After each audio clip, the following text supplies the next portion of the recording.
What I'm about to say isn't meant to stop you returning home. As far as I care, you can go wherever you wish. But I want you to know how you have behaved towards me, and how I have treated you.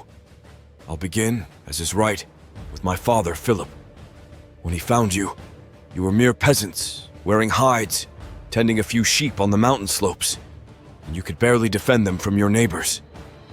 Under him, you began living in cities with good laws and customs.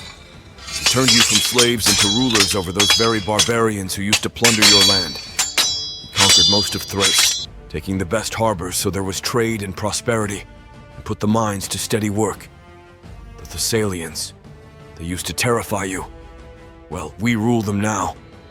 The Athenians and Thebans, always looking for a chance to attack Macedonia, were so humbled, myself playing my small part in the war, that they no longer take tribute from Macedonia, but instead depend on us for their protection. My father went to the Peloponnese and put their house in order. Then he was declared supreme commander of all the Greeks for the campaign against the Persians, an honor not just for himself, but for all Macedonians. This is what my father Philip did for you. Great enough on its own, but small compared to what you've gained from me. I crossed the Hellespont, even though back then the Persians still commanded the sea. I defeated the satraps of the great King Darius and made you rulers of Ionia, Aeolus, Phrygia, and Lydia, and took Miletus by siege. The rest of the land surrendered willingly, and their wealth became yours. All the riches of Egypt and Cyrene, which I won without a fight, are yours now.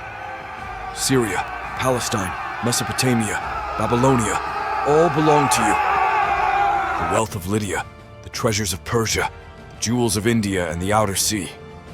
You are now satraps. You are generals and captains. What have I held back for myself, apart from this purple cloak and diadem? Nothing. No man can point to my riches. Only the things I hold in trust for you all. And what would I do with them anyway? I eat what you eat. I get no more rest than you. Many times I spent the night on watch so that you could sleep soundly. Who among you believes he's worked harder for me than I have for him? Come on. If you've got scars, strip and show them to me. I'll show you mine. There isn't one part of my body, the front at least, that doesn't bear a wound. My body's covered in scars from every weapon you can think of. Swords, arrows, stones, clubs. All for the sake of your lives, your glory and your wealth. And yet here I still am, leading you as conqueror of land and sea, rivers, mountains, and the plains. We've celebrated our weddings together. Many of your children will be cousins of my own. I've paid off your debts without asking how you got them, even though you're paid well enough and pillage every city we take. Many of you wear golden crowns, badges of courage and honor given you by me. Any one of us who was killed, who met a glorious end, we buried with full honors.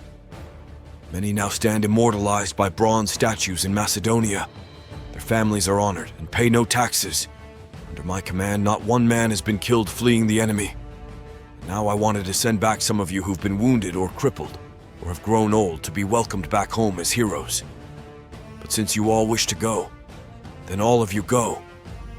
Go home and tell them that your king Alexander, conqueror of the Persians, Medes, Bactrians and Scythians, who now rules over the Parthians, Chorasmians and Hyrcanians as far as the Caspian Sea, who's marched over the mountains of the Hindu Kush, crossed the Oxus and Tanais rivers, even the Indus, the first to cross it since Dionysus himself. I would have crossed the Hyphasis too if you hadn't cowered in fear, who sailed into the Great Sea from the mouth of the Indus, crossed the desert of Gedrosia, where no one had ever led an army, who took Carmenia while my fleet sailed the Persian Gulf. When you get home, you tell them that when you made it back to Susa, you abandoned him and went home, leaving him under the protection of the foreigners you'd conquered. Perhaps this report of yours will seem glorious in the eyes of men, and worthy in the eyes of the gods. Be gone.